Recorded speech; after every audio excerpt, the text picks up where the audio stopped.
happening? So today I've had a lot of help off friends, two of my mates, Reece and Rob. Thank you very much for your help. You can see the wall behind us is now all done. I've just given it its last coat of paint, 3 coats of paint. I've got silk because silk paint is more durable than matte, so I believe. Obviously with oily hands coming in from work, touching the walls, it can be properly scrubbed, whereas I think matte paint can just be like lightly scrubbed and you've got to like sort of watch what you're doing. Now, I might be wrong, I'm not a painter and decorator. So now I'm going to show you a little time lapse of the wall being built, and all of the scrim tape and everything being put on. I think there it is.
This big wall, say I'm up to here painting it, carry on doing that, and that will be a second coat up to here. Pretty happy, to be fair, with what's going on. So one big mistake that I did make is when I cut plasterboard for the light switch. I didn't really have a back box at the time, so I just like sort of guessed it, and I've cut it too big, so the back box goes into the wall where it shouldn't. It should like slightly protrude out the wall so that the lip sits on the outside of the wall, but it does actually fit inside. So what I'm going to do is I'm just going to get a nice bit of wood, cut the wood up and stick it behind so that it looks like it's meant to be like that. I was going to insulate this wall behind us, but because it's an internal wall, I'm not going to bother insulating it. I'm just going to leave it as it is. You can see these fence panels here.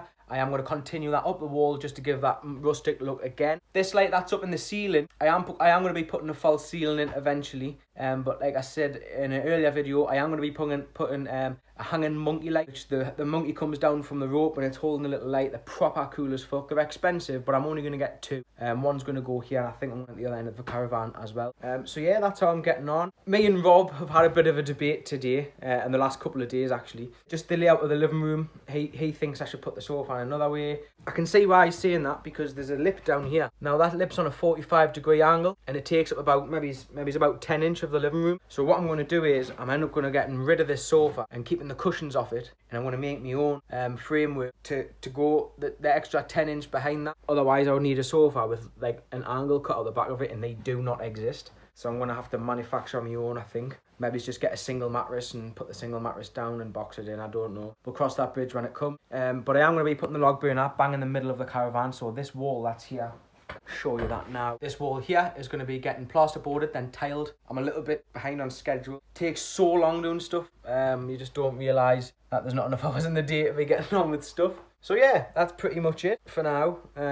Thanks to Rob and Reece today for giving us a hand. Really appreciate it. Hugo got covered in dust today, so I took him outside and put his cage outside, and he was alright. It's been so dusty in here today. Really dusty. Had the face masks and that on. That's it really. So again, thanks for your help today, Rob and Reece. Thank you for all that's watching. I'll give you a little bit more of an update once I have progressed a little bit more.